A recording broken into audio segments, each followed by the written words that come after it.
Kamu cuma mau manasin pizza sisaan.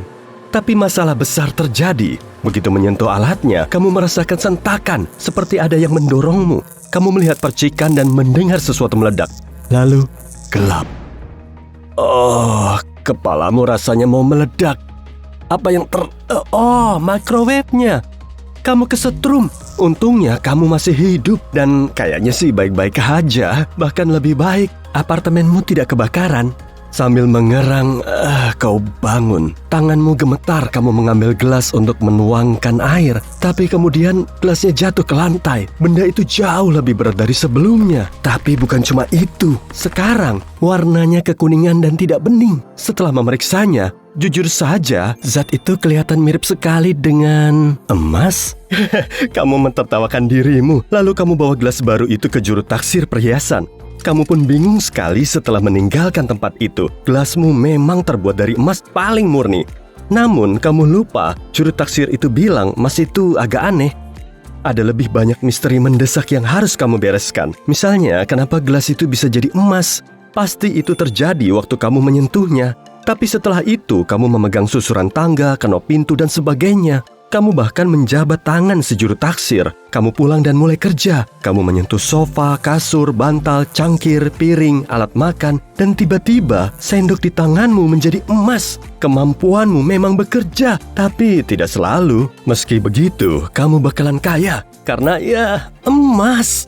Logam ini sangat berharga. Tidak berkarat, mudah dileburkan, dan cukup langka sehingga orang menghargainya. Kamu mulai berpikir semua impianmu akhirnya akan terwujud. Kamu bisa berlibur ke pulau-pulau eksotis dan membeli rumah impian. Kamu belum tahu bencana apa yang akan disebabkan oleh kemampuan barumu itu.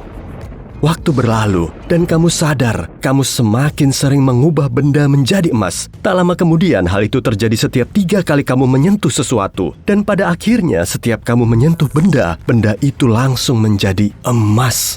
Setelah senang selama 5 menit, kamu sadar sebenarnya itu nggak begitu bagus. Gimana kalau kamu mau masak, tidur, ngajak anjingmu jalan-jalan? Dengan kengerian yang terus bertambah, kamu mengerti kemampuanmu mungkin akan berubah menjadi kutukan. Sama seperti kutukan Raja Midas. Ada mitos tentang raja yang menjalani hidup nyaman dan kaya di istana megah.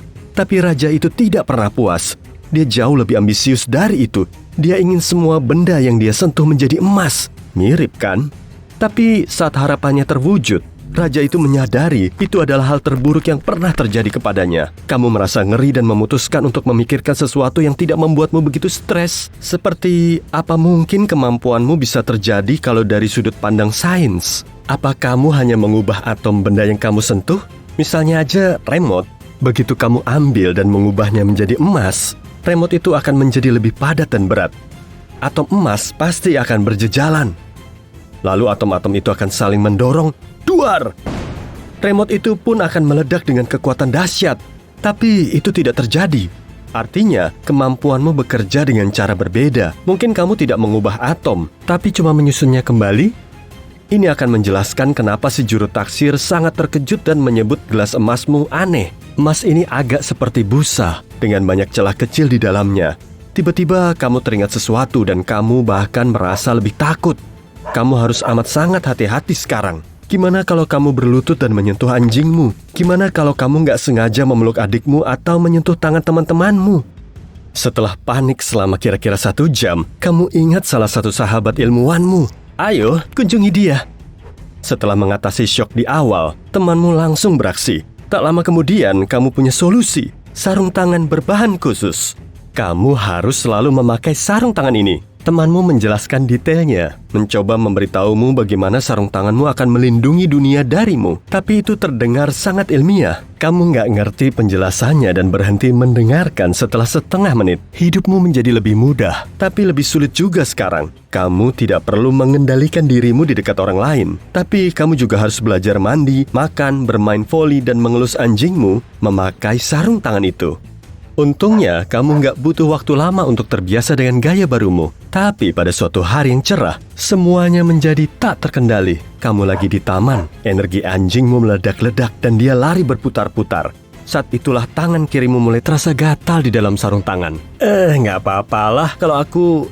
Dan kamu melepas sarung tanganmu. Anjingmu memilih momen ini untuk menabrak kakimu. Kamu hilang keseimbangan dan jatuh ke depan.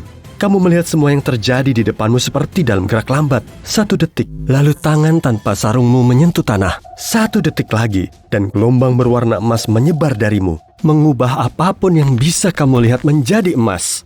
Lalu, kamu tiba-tiba melayang di udara. Apa yang terjadi? Ingat gelas pertama yang kamu ubah jadi emas?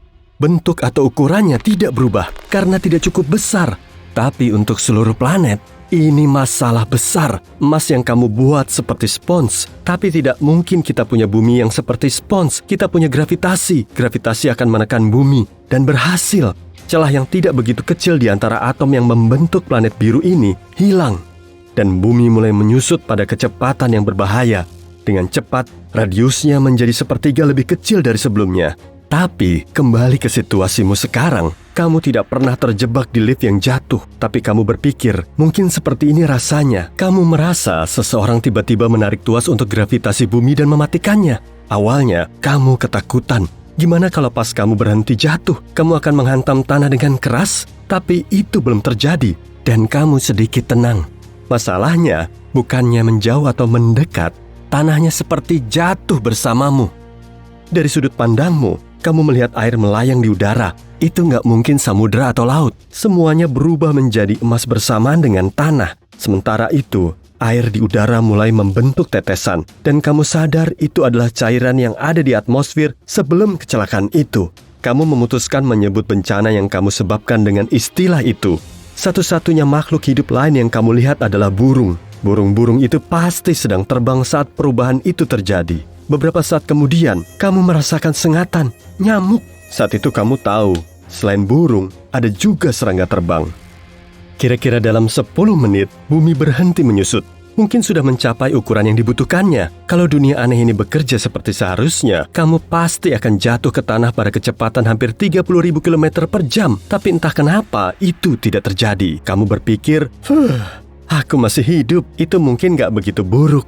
Tapi tak lama kemudian, hal lain mengubah pikiranmu. Di planet yang berubah menjadi emas, di mana kamu akan menemukan makanan dan air minum. Apa yang akan terjadi pada atmosfer kalau tidak ada pohon dan alga yang menghasilkan oksigen? Tapi itu baru permulaan. Bumi tiba-tiba ditekan dengan kekuatan besar. Itu sebabnya tak lama lagi, suhu inti bumi akan menjadi sepanas suhu inti bintang. Selain itu, saat bumi selesai kolaps, gelombang kejut yang kuat akan melontarkan atmosfernya ke ruang angkasa. Pada akhirnya, bumi yang nantinya akan menjadi bola plasma panas akan mendingin.